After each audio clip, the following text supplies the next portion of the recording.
아내는 예전부터 SNS를 꾸준히 했어요. 일기처럼 글을 쓰고 사진을 올리며 소소한 일상을 공유하는 걸 좋아했죠.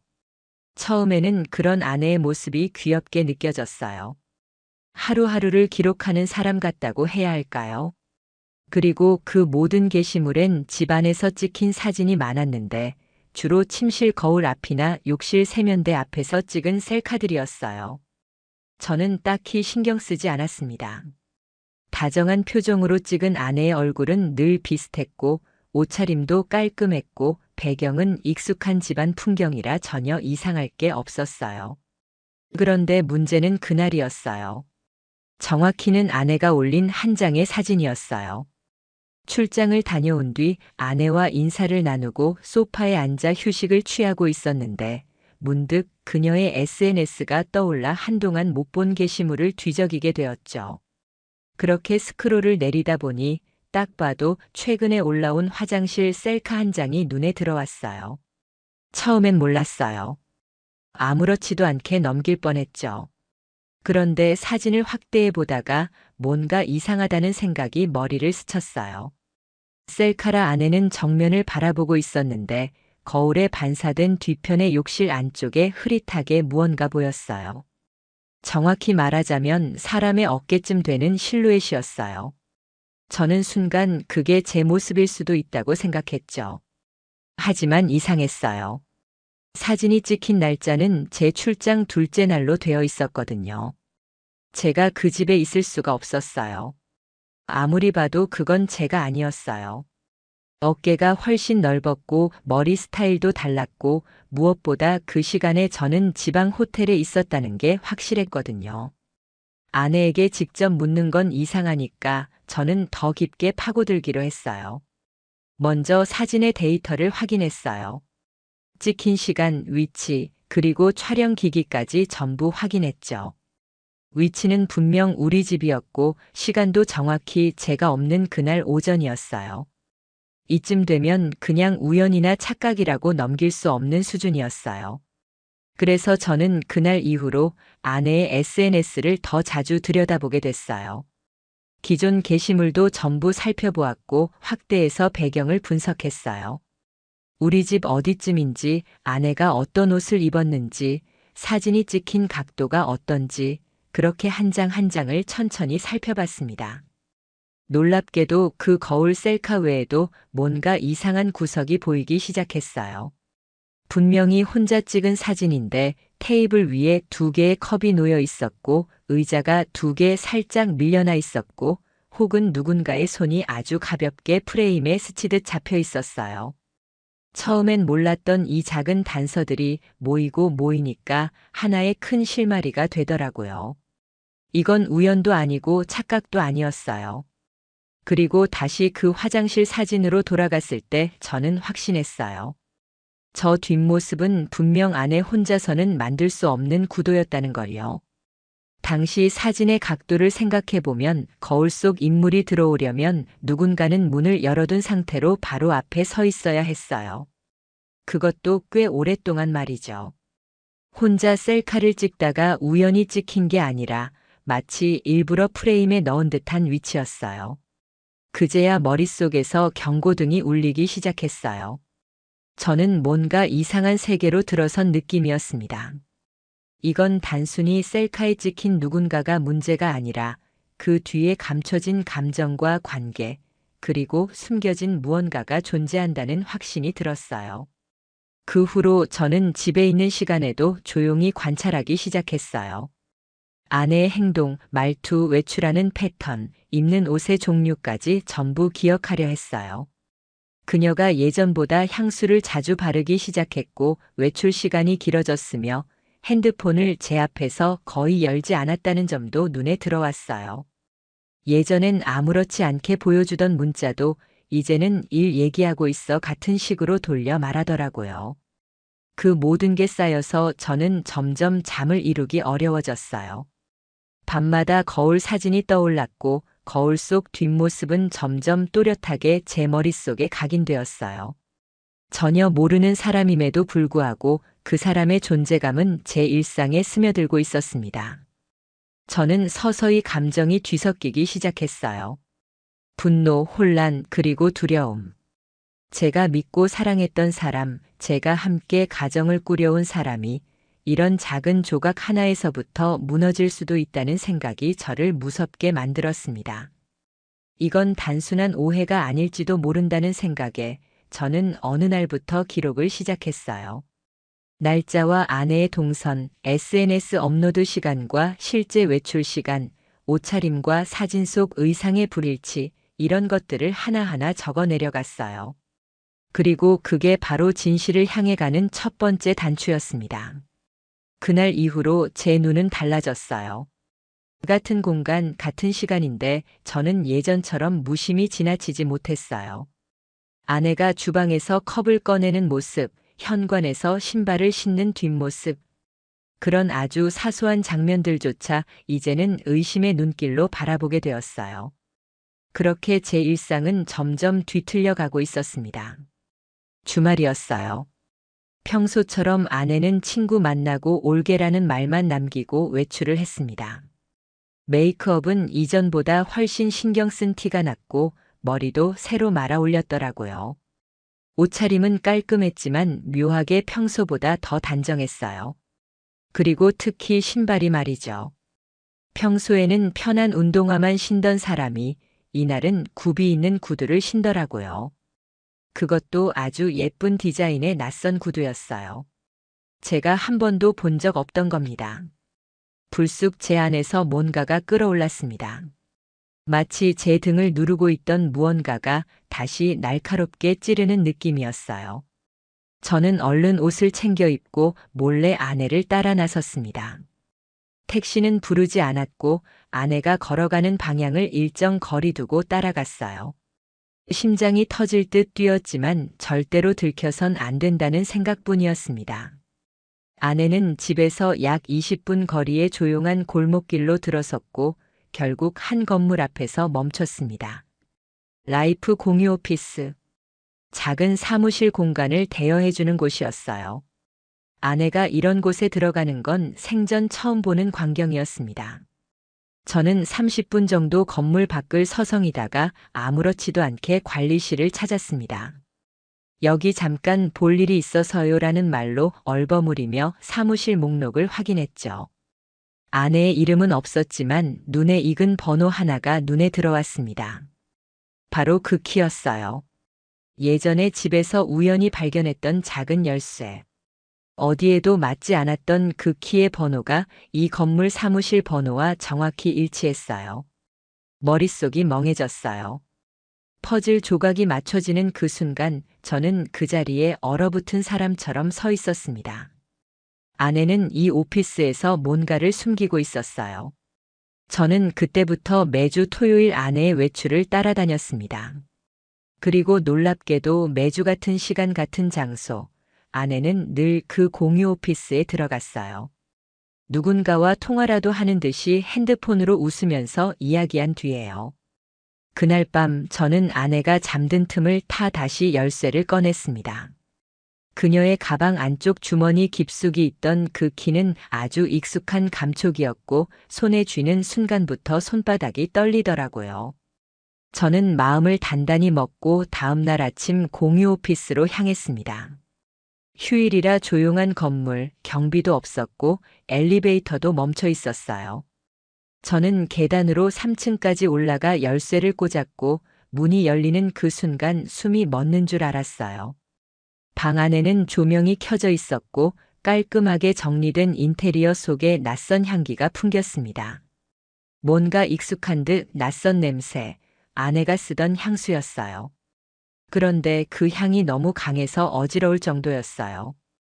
테이블 위엔 와인잔 2개, 둘이 함께 마신 흔적, 컵받침은 각각 다른 색깔이었고 의자도 마주보고 놓여 있었습니다. 작은 소파엔 얇은 담요가 정돈돼 있었고 옆에는 커피잔 하나가 엎어져 있었어요. 저는 천천히 공간을 둘러봤어요. 탁자 위에는 메모지가 하나 놓여 있었는데 그 위엔 낯선 필체의 짧은 문장이 있었습니다. 오늘도 너무 좋았어요. 다음 주에도 이 시간에 만나요. 아무리 봐도 제 아내의 글씨체는 아니었어요. 하지만 그 문장을 아내가 읽고 웃었을 장면이 머릿속에 떠오르자 저는 손끝이 떨렸습니다. 그때는 머릿속이 하얘져서 어떤 감정도 느낄 수 없었어요. 그냥 멍하니 바라보기만 했습니다. 그리고 책상 서랍 하나를 열었을 때 확신이 들었어요. 안에는 둘이 함께 찍은 사진이 있었어요. 물론 셀카 같은 건 아니고 누군가 삼각대라도 쓴 듯한 정면 사진이었어요.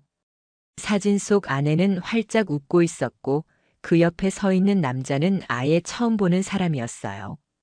제 인생에서 한 번도 본 적 없는 사람. 아내는 그 남자와 너무도 자연스럽게 기대어 있었습니다. 그 사진 한 장으로 모든 게 설명되었어요. 거울 속 실루엣도 외출할 때의 구두도 공유 오피스 열쇠도 전부 다. 이건 단순한 바람이 아니었어요. 이건 명백히 이중생활이었어요. 숨긴 게 아니라 아예 두 개의 삶을 살고 있었던 거죠. 저는 그 공간을 나서며 다짐했습니다. 이건 절대 묻고 넘어갈 문제가 아니라는 걸요. 집으로 돌아가는 길은 전혀 익숙하지 않았습니다. 제가 몇 년을 다닌 길인데도 모든 풍경이 낯설게 느껴졌어요. 차창 밖으로 지나가는 거리의 불빛들, 사람들의 평범한 일상. 다들 저마다의 삶을 사는 것처럼 보였는데 저는 그날부터 삶의 뿌리가 흔들리기 시작했어요. 집에 도착하자마자 아내는 씻고 있었어요. 욕실에서 물이 흐르는 소리와 함께 아내의 콧노래가 들렸습니다. 마치 아무 일도 없었다는 듯이, 마치 그 사무실이 존재하지 않는다는 듯이 저는 벽 쪽에 기대서 아무 말도 하지 않고 욕실 문만 바라봤어요. 그때 저는 생각했어요. 내가 지금 뭐 하고 있는 걸까?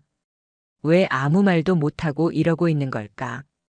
왜 내가 죄 지은 사람처럼 구석에 숨어 있어야 하지? 속에서 끓어오르던 분노가 그제서야 얼굴까지 차올랐습니다. 하지만 저는 아무 말도 하지 않았어요.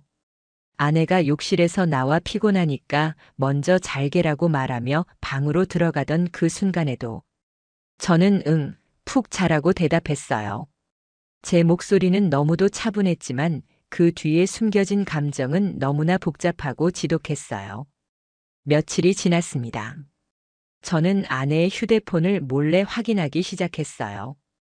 이전에는 단 한 번도 그런 적이 없었는데 말이죠. 메신저 어플엔 별다른 흔적이 없었고 통화 기록도 평범했어요. 그런데 사진첩을 보다가 어떤 폴더가 눈에 띄었어요. 작업용이라는 이름이었죠. 열어보니 대부분 공유 오피스 내부 사진이었어요. 평소에 저한테는 회사에서 회의 자료 준비한다 디자인 의뢰 들어와서 거기서 정리하고 있다고 했던 그 말이 떠올랐습니다. 사진에는 의외로 인물 사진이 별로 없었고 다 인테리어와 노트북 화면 같은 업무용이었어요. 딱 하나 뒷모습만 찍힌 사진이 있었는데 그 옆에 손이 하나 걸쳐 있었어요. 정확히 보이지 않았지만 제 손은 아니었어요. 저는 손톱을 짧게 깎는 편인데 그 사진 속 손은 손톱이 길고 마디가 굵었어요. 아주 미세한 차이지만 저는 바로 알아챘습니다. 결국 저는 주변 지인들에게 공유 오피스 근처 CCTV 있는 장소들을 수소문했고 건물 주변 카페 한 곳에서 협조를 받아 며칠치 영상을 볼 수 있었습니다. 영상 속에는 아내가 한 남성과 함께 걸어가는 장면이 포착됐습니다. 서로의 어깨가 닿을 듯 말 듯 걷는 속도까지 완벽하게 맞춘 채 웃고 있었어요. 눈빛은 너무 편안했고 한두 번이 아닌 익숙한 걸음이었어요. 이 정도면 의심이 아니라 확신이었습니다. 더 이상 제 마음속에서 그 남자는 실루엣이 아니었어요. 형체가 있었고 웃음이 있었고 제가 모르는 삶의 한 조각이 그 사람과 함께 흘러가고 있었던 겁니다. 며칠 뒤 저는 결정했어요. 더는 혼자 견디지 않기로. 저는 그 공유 오피스를 다시 찾았고 이번엔 낮 시간에 직접 관리 사무소에 문의를 했습니다. 아내가 여기서 무언가 일하고 있는 것 같은데 혹시 동반자 등록된 분 있나요? 라는 말로 조심스럽게 운을 띄웠죠. 관리자는 한참을 망설이다가 조용히 입을 열었습니다. 두 분이 공동 신청하신 걸로 돼 있어요. 등록명은 각자 본명은 아니고 약칭으로 되어 있는데요. 부부라는 말은 없었고요. 그냥 비즈니스 파트너라고 하셔서 저는 더는 말을 잇지 못하고 자리를 나왔습니다. 돌아오는 길 내내 머릿속에 떠오르던 생각은 하나였어요. 비즈니스 파트너. 누가 봐도 거짓말이었어요. 누구 하나의 입에서조차 진심을 느낄 수 없다는 게 저를 미치게 만들었어요. 밤이 되자 저는 혼자 주방 식탁에 앉아 술잔을 들었어요.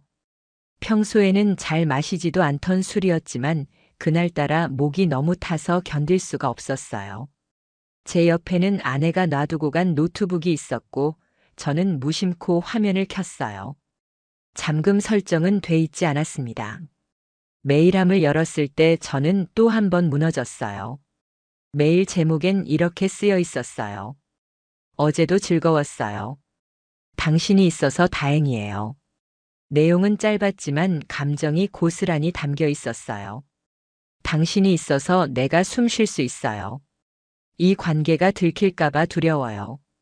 하지만 당신이 없으면 더는 못 살 것 같아요. 제 이름이 아닌 다른 사람을 향한 이 감정이 제 아내의 것이란 걸 부정할 수 없었습니다.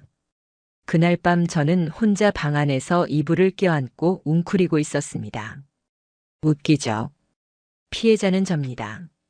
그런데 왜 죄책감은 제 몫이어야 하는 걸까요? 내가 뭘 잘못했길래? 내가 왜 이런 걸 뒤에서 몰래 뒤져야만 했을까요? 분노와 슬픔이 한꺼번에 밀려와서 그날 밤 한숨도 자지 못했습니다.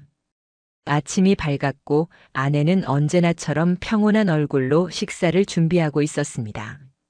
주방에서 들려오는 칼질 소리, 기름이 살짝 튀는 소리, 모든 게 평소와 똑같았어요. 그런데 저는 이제 그 일상이 무서웠습니다. 그 뒤에 감춰진 진실을 알고 나니 아내의 모든 행동 하나하나가 의심으로 보였습니다. 아내는 제게 아침밥을 내밀며 말했어요. 어제 늦게까지 일했지? 저는 겨우 입꼬리를 올리며 대답했습니다. 응, 뭐 그냥 이것저것 생각 좀 하느라. 아내는 아무렇지 않게 고개를 끄덕이고 다른 얘기를 꺼냈습니다. 이번 주말에 엄마 댁 들를까 하는데 괜찮지? 그 말에 저는 순간적으로 분노가 치밀어 올랐어요. 제 입 밖으로 나온 말은 그 반대였습니다. 그래, 다녀와. 저는 이제 이 사람이 어떤 사람인지 완전히 알게 된 기분이었습니다. 그런데도 아직까지 제가 아무 행동도 하지 않고 있는 게 너무나도 한심하게 느껴졌어요.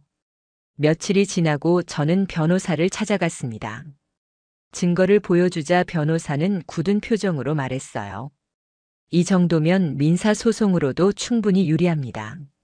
상대방 신원만 확보되면 위자료 청구도 가능해요. 저는 그 말을 들으며 묘하게 안심이 되었습니다. 드디어 제가 무언가를 할 수 있는 상황이라는 것. 제 감정을 법적으로라도 정리할 수 있다는 사실만으로도 위안이 됐어요. 그날 저녁 저는 또 아내의 노트북을 열어봤습니다. 메일함에는 새로운 메일이 도착해 있었습니다. 다음 주에는 우리 둘만의 여행 어때요? 라는 문장이 제목에 있었어요. 그리고 첨부 파일은 두 사람이 함께 찍은 사진이었습니다. 낯선 해변, 낯선 분위기, 그리고 아내가 저와 있을 때는 절대 짓지 않던 표정. 그 사진을 본 순간 가슴이 쿵 내려앉는 기분이었습니다. 사랑을 주고 신뢰를 주고 함께한 시간을 믿었던 제가 얼마나 어리석었는지 뒤늦게 실감이 났습니다. 그날 밤 저는 아내에게 말없이 노트북을 내밀었습니다. 아내는 화면을 보고 잠시 굳더니 고개를 숙였습니다. 이게 뭐야? 제가 물었습니다.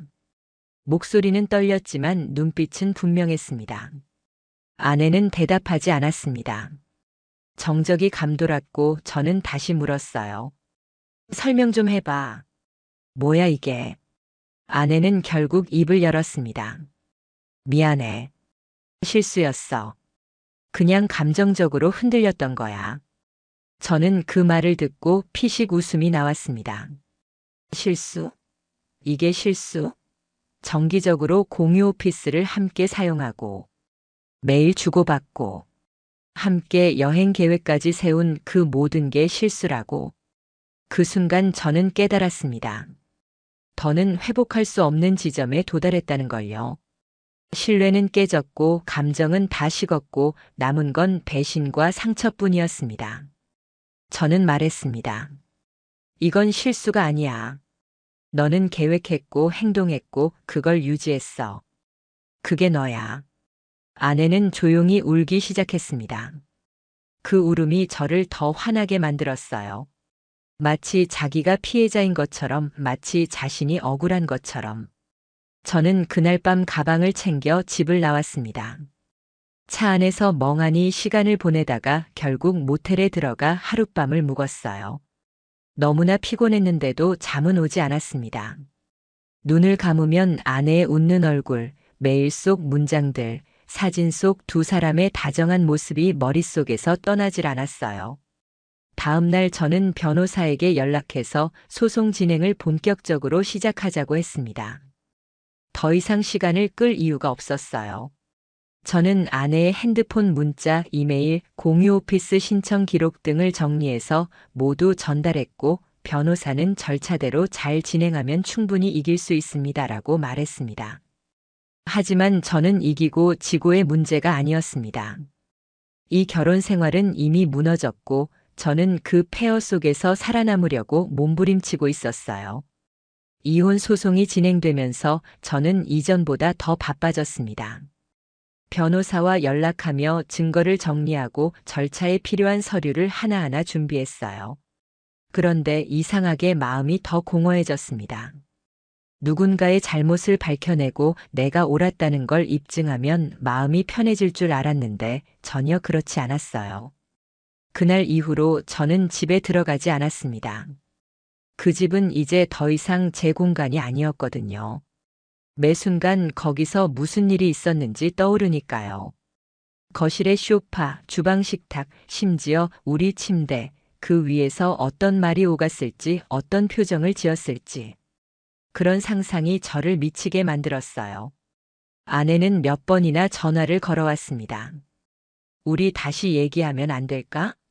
라는 문자가 수십 통 쌓여 있었고 그 중엔 정말 잠깐 흔들린 거야 같은 자기 합리화도 있었어요. 저는 답하지 않았습니다. 이제는 더 이상 그 사람의 목소리조차 듣고 싶지 않았어요. 몇 주 후 첫 조정일이 잡혔고 아내와 마주 앉아야 했습니다. 저는 최대한 감정을 드러내지 않으려 애썼어요. 그런데 아내는 그런 자리에서도 울먹이며 내가 이렇게까지 무너질 줄 몰랐어 같은 말을 하더라고요. 저는 냉정하게 고개를 저었어요. 이건 무너진 게 아니라 내가 스스로 깨부순 거야. 결국 조정은 결렬됐고 정식 재판으로 이어졌습니다. 아내 측도 변호사를 선임했지만 제 쪽에서 준비한 증거들은 명확했고 흔들림 없는 사실이었습니다. 공유 오피스 계약서, 출입 로그, 메일 주고받은 기록, 사진, 녹음 파일까지 모두 시간이 말해주고 있었어요. 이 일이 일회성 실수가 아니라는 것을. 재판이 끝나고 저는 혼자 나와 법원 앞 벤치에 앉았습니다. 하늘은 너무 맑았고 바람도 선선했어요. 그런데 그 평화로움이 오히려 서글펐어요. 그날따라 제 그림자가 너무 길게 느껴졌습니다. 긴 싸움이 끝났고 저는 법적으로 자유로워졌지만 마음 어딘가엔 여전히 무거운 돌덩이가 얹혀 있는 듯 했어요. 그때 누군가 제 옆에 살짝 앉았어요. 제 오랜 친구였습니다. 제가 아무 말도 하지 않았는데 그 친구는 그냥 어깨를 툭 치더니 말없이 앉아 있었습니다. 저는 그 침묵이 참 고맙더라고요. 말보다도 더 큰 위로가 됐어요. 시간이 조금씩 흐르면서 저는 점점 안정감을 찾아갔습니다. 이 모든 일이 있었던 게 믿기지 않을 만큼 바쁘게 하루하루를 보냈고 어느 날 문득 거울 속 제 얼굴을 보며 생각했어요. 그래도 나는 나를 지켰다. 세상엔 예상치 못한 배신도 말도 안 되는 상황도 많습니다. 그런데 그 와중에도 제가 끝까지 지켜야 할 건 제 감정, 제 자존심, 제 삶이었어요. 누구보다도 사랑했던 사람에게 배신당하고 모든 걸 잃은 것 같았지만 오히려 저는 그날 이후로 진짜 제 삶을 찾은 것 같았습니다. 아내의 셀카 한 장, 그 거울 속 그림자 하나가 제 인생을 송두리째 뒤집었지만 지금의 저는 그 그림자보다 훨씬 더 단단해졌어요. 제가 처음 이 사실을 알게 된 건 아내가 임신 6개월 차에 들어섰을 때였어요. 그때까지만 해도 저희 부부는 나름대로 평범하게 잘 살고 있었어요. 물론 잦은 다툼도 있었고 아내가 예민하다고 느낀 적도 있었지만 임신 중이니 당연한 거라고 넘겼어요. 아내는 원래 직장을 다녔는데 임신하고 나서 그만두게 됐어요. 집에만 있으면 답답하다고 해서 산전 요가를 등록하겠다고 하더라고요. 임산부 요가는 몸에도 좋고 정신 건강에도 도움이 된다면서 산부인과에서 추천받은 곳이라길래 저는 별 의심 없이 허락했어요. 그런데 요가 수업이라는 게 너무 자주 있는 거예요. 처음엔 일주일에 2번이라더니 나중엔 거의 매일 갔다 왔어요. 요즘은 코스가 많아서 그렇대. 라고 하더라고요. 저는 그래도 아내 몸이 건강해지는 거라면 그게 좋다고 생각했어요. 그래서 뭐 따로 확인하거나 캐묻지 않았어요. 하지만 지금 생각하면 그게 실수였어요. 그때부터 뭔가 이상했어요. 요가를 다녀온 날이면 유난히 화장이 진하게 묻어 있고 머리에 스타일링도 돼 있었어요. 심지어 어떤 날은 향수도 살짝 뿌려져 있었어요. 저는 그걸 보고 산전 요가 수업이 그렇게 격식 있는 곳이야? 라는 생각이 들었어요. 한 번은 물어봤어요. 요가 강사가 남자야 여자야? 아내는 바로 대답했어요. 당연히 여자지. 임산부 전용인데 남자가 어떻게 해? 그 대답 듣고 저는 잠깐 안심했어요. 그리고 무심코 흘려보냈어요. 정말로 바보 같은 짓이었어요. 그런데 어느 날 회사에서 조퇴하고 집에 일찍 들어갔는데 아내가 없었어요. 요가 수업 간 날이 아니라 했는데 부재중 통화도 없고 문자도 없었어요. 혹시 산책 나간 건가 싶어서 기다리고 있었는데 한참 후에 문이 열렸어요. 아내는 땀이 약간 맺혀 있었고 운동복을 입고 있었어요. 제가 물었어요. 어디 갔다 왔어? 그녀는 잠시 멈칫하더니 말했어요. 아, 오늘 수업 있었던 거 깜빡했어. 그때 무언가 쎄했어요. 머릿속에서 알 수 없는 경고음이 울리는 느낌이었어요. 그날 밤 아내가 샤워하는 동안 가방 안에 넣어둔 명함 하나를 발견했어요. 프리미엄 요가 테라피 라고 적혀 있었고 강사 이름이 있었어요. 문제는 그 이름이 남자 이름이었다는 거예요. 저는 그 명함을 들고 거실에 앉아 있었어요. 아내가 나오자 바로 말했어요. 요가 강사 여자라며. 근데 이건 뭐야? 아내는 순간 눈이 흔들렸어요. 하지만 곧 태어난 척 말했어요. 아, 그 사람은 센터 원장이야. 강의는 여자가 하고 그 사람은 관리만 해. 하지만 저는 이미 확신했어요. 이 여자는 무언가를 감추고 있다. 그리고 그게 단순한 오해나 실수가 아니라 의도적인 거짓말이라는 걸요. 그날부터 저는 하나하나 확인해 보기 시작했어요. 요가 센터 위치, 운영 시간, 강사 이름 검색, 홈페이지, 후기. 놀랍게도 해당 센터는 프라이빗 1:1 요가 수업을 전문으로 하고 있었고 임산부 대상 프로그램은 남성 강사 단독 진행이었어요. 그 사실을 확인하는 순간 손이 부들부들 떨렸어요. 아내가 그곳에서 무슨 짓을 하고 있었는지 상상하기조차 싫었어요. 그날 밤, 저는 아무 말 없이 누웠어요. 그리고 잠든 아내 옆에서 몇 시간 동안 눈을 감지 못했어요. 그날 이후로 저는 매일같이 머릿속에서 의심과 분노가 뒤섞인 채 살아갔어요. 아내가 웃고 있어도 그 웃음이 가식처럼 보였고, 집안에 아내의 운동복이 널려 있는 것조차 역겹게 느껴졌어요. 하지만 저는 아무 말도 하지 않았어요. 제가 화내고 따지면 그쪽은 당연하다는 듯 임신한 와이프한테 왜 그렇게 예민하냐며 반격할 게 뻔했거든요.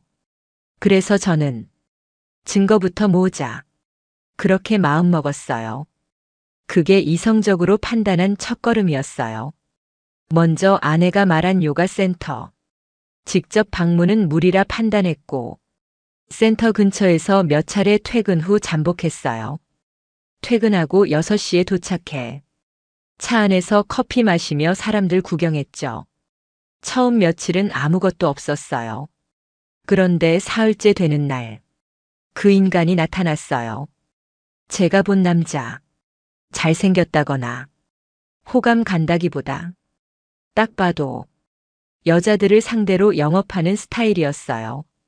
몸 좋고 웃음 가식적이고 말끝마다 손이 허공을 부유하는 그런 스타일. 문제는 그날 오후 7시 15분 아내가 그 요가 센터 건물 안으로 들어가는 걸 내 두 눈으로 직접 봤다는 거예요. 그 순간 머릿속에서 정말로 뭔가 딱하고 부러지는 느낌이 들었어요. 그리고 말했어요. 걸렸어. 이제 끝이야. 다음 날 저는 바로 사설 탐정 사무소를 찾아갔어요. 사연을 설명하면서 정확한 이동 경로, 상간남과의 관계 파악, 가능한 모든 자료 확보를 요청했어요. 탐정은 고개를 끄덕이며 말했어요. 요가 센터 쪽은 이미 사례 많습니다. 의심한 직감 맞으실 거예요. 그 말 듣는데 숨이 턱 막혔어요. 그 이후 며칠간은 아무 일 없는 척 지냈어요. 아내가 요가 간다며 외출하면 저는 탐정과 연락하며 실시간으로 동선 체크했어요. 그리고 드디어 첫 번째 확실한 증거가 나왔어요. 탐정이 제게 보여준 사진. 한 호텔 로비에서 임산부 복장의 아내와 그 요가 강사가 함께 체크인을 하고 있었어요. 심지어 그 호텔은 산전 태교 프로그램을 빙자한 커플 패키지 상품으로 유명한 곳이었어요. 이게 무슨 말이냐고요? 태교 여행이라고 거짓말하면서 상간남과 같이 모텔 수준의 호텔에서 이틀씩 묵은 거예요. 사진 속 두 사람은 정말 연인처럼, 그냥 임신한 부부처럼 손을 잡고 있었고, 심지어 배를 쓰다듬으며 웃고 있었어요. 그 배 안에 있는 아이는 제 아이가 아닌데도요. 이 사실을 보고 저는 말문이 막혔어요. 욕도 안 나왔고 소리도 못 질렀어요. 그냥 심장이 천천히 갈라지는 느낌이었어요. 이쯤 되니까 저는 머리를 식히려고 집 근처 공원 벤치에 앉았어요. 밤이었고 불빛은 희미했지만 제 눈엔 모든 게 더럽고 모든 게 거짓 같았어요. 나는 지금까지 뭘 믿고 살았던 거지. 그녀가 임신했다며 기뻐할 때 제가 얼마나 감동했는지, 태명을 지어주며 웃던 순간 그 모든 게 그 인간과의 결과였다니. 그때 정말 처음으로 복수를 결심했어요. 파괴가 아니라 완전한 무너짐을 보여주자. 저는 그렇게 마음먹었어요. 그날 밤 집에 돌아온 저는 아무렇지 않은 척 행동했어요. 아내는 소파에 앉아 귤을 까고 있었고 태교 클래식 음악이 흘러나오고 있었어요. 그 장면이 지옥처럼 느껴졌어요. 저는 입술을 깨물며 숨을 들이마셨고 말했어요. 오늘 회사에서 상무님이 애기 태명 물어보시더라. 뭐라고 했더라? 아내는 웃으며 말했어요. 그 이름 말이야? 자기가 지어줬던 하늘이. 그 말이 제 귀를 찢는 비수처럼 꽂혔어요. 하늘이. 그 이름 안에 배신이 있었고, 역겨움이 있었고, 내가 잃은 인생이 담겨 있었어요. 저는 그날 밤 욕실에 들어가 아내의 칫솔을 챙겼어요. 빗에 붙은 머리카락도, 면봉도 하나하나 지퍼백에 담았어요. 그리고 제 정액도 따로 보관해 DNA 검사를 신청했어요. 며칠이 걸렸고, 그 며칠은 지옥 그 자체였어요. 출근길에도, 퇴근길에도 심장이 조이듯 아팠고, 가끔은 책상 아래서 혼자 울기도 했어요. 그리고 마침내 결과가 나왔어요. 친자 관계 없음, 북의 유전자 불일치.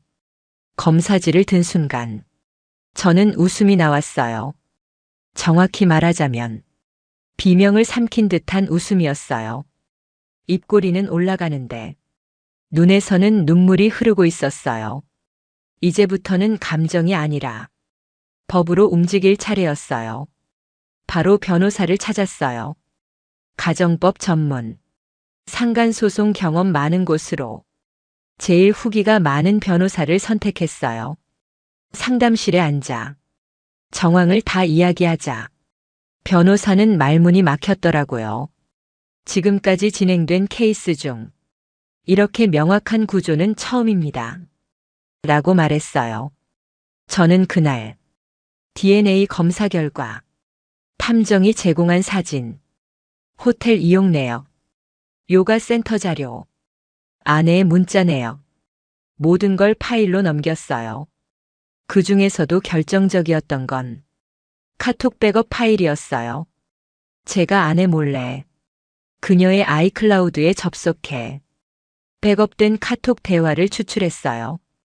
그 안에 요가 강사와 주고받은 메시지들이 있었어요. 오늘도 배 만져줘서 고마워요. 아기가 오빠 손길 좋아하는 것 같아요. 우리 진짜 가족 된 것 같죠? 이젠 이 남자 없이 못 살 것 같아. 애 낳고 둘이 외국 갈까? 미쳐버리는 줄 알았어요. 그걸 읽고 있는 저. 그 방에 앉아 있는 사람. 그 순간에 저는 더 이상 인간이 아니었어요. 분노, 혐오, 그리고 끝없는 허탈함. 그게 제 전부였어요. 변호사는 즉시 이혼 소송과 함께 상간 소송도 병행해서 진행하자고 했어요. 이 정도면 위자료 최소 3천 이상 받을 수 있습니다. 불륜 증거, 친자 불일치, 그리고 정신적 피해 다 포함 가능해요. 그 말 듣고도 저는 만족하지 않았어요. 돈이 목적이 아니었거든요. 이 인간들, 제 인생에 침 뱉고 제 감정에 불 지른 인간들, 그들이 겪는 지옥, 그게 진짜 복수였어요. 그리고 소장을 준비하는 동안 아내는 아무것도 모른 채 집에서 배를 쓰다듬으며 육아용품 쇼핑을 하고 있었어요. 저는 그런 모습을 보며 다짐했어요. 곧 내 인생도 쇼핑하듯 정리될 거다. 그날 아침 우편함에 꽂힌 서류 봉투 2개를 꺼냈어요. 한 장은 아내 앞으로, 한 장은 저 앞으로 온 법원 등기 우편이었어요. 제가 서류를 들고 거실로 들어가자 아내는 커피를 마시며 웃고 있었어요. 그 모습이 정말 환멸스러웠어요. 이거 내 이름으로 왔더라. 그녀에게 봉투를 툭 던졌어요. 아내는 웃으며 뭐야? 하더니 몇 초 만에 표정이 싸늘하게 식었어요. 이혼 소송? 응. 상간 소송도 같이 들어갔어. 뭐 무슨 농담이지? 그녀는 머리를 흔들며 말했어요. 우리 지금 아기까지 있는데 무슨 미친 소리야? 그 아기 내 아기 아니야. 너도 알잖아. 그 순간 그녀의 얼굴에서 피가 확 빠지더라고요. DNA 검사했어? 당연하지. 이미 법원에 제출했고, 너랑 그놈이 주고받은 메시지도 다 있어. 그녀는 울먹이며 말했어요. 자기야, 그게 그냥 감정에 휩쓸려서 한 번만 봐주면 안 돼? 우리 이거 없던 일로. 그 말 듣고 저는 비웃었어요. 너는 내 인생을 없던 일로 만들었잖아. 그걸 왜 너한테만 적용하자는 거야? 미안해. 그 말 이제 필요 없어. 변호사 통해서만 연락해. 그 말을 끝으로 저는 집을 나왔어요. 그날 이후 아내는 몇 번이고 전화를 걸어왔어요. 문자도 왔어요. 한 번만 만나줘. 아무 말도 안 하고 얼굴만 보게 해줘. 하지만 저는 한 통도 받지 않았어요. 며칠 후 상간남 쪽 반응도 왔어요. 그 인간은 이런 일이 처음이 아니었더라고요. 과거에도 요가 수업을 가장해 임산부들에게 접근한 전력이 있었어요. 그중 한 명은 임신 초기였는데도 그 인간과의 스킨십으로 문제가 생겨 병원 응급실 간 기록도 있었어요. 저는 이 사실을 별도 소송에 활용할 수 있도록 탐정에게 추가 조사를 의뢰했어요. 그리고 며칠 후 그 인간의 회사에 이 소식이 퍼졌더라고요. 그는 산전 전문 요가 강사라는 타이틀로 SNS 마케팅도 활발하게 했는데 그 계정엔 악성 댓글이 쏟아졌고 결국 계정 비활성화. 그가 운영하던 요가 센터도 운영 잠정 중단 공지를 올렸어요. 이제 시작이었다고요. 아내는 법적으로 불리한 상황이었고 제가 친자 불일치를 증명한 이상 양육권은 물론 위자료도 피할 수 없었어요. 법원은 상간 소송에 대해 3천만 원의 위자료를 인정했고 이혼 소송에서는 아내에게 재산 분할 불이익을 주는 판결을 내렸어요. 집은 제 몫으로 그녀는 집만 챙겨나가게 되었어요. 짐 싸는 날 아내가 마지막으로 한마디 하더라고요. 나 다시 돌아올 수 없겠지? 저는 웃지도 않고 말했어요. 그 뱃속 아이가 누구 건지도 모르는 상태에서 어디로 돌아오겠다는 거야?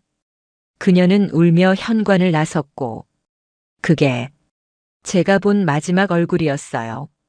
아내가 떠난 집은 어쩌면 이상할 정도로 조용했어요.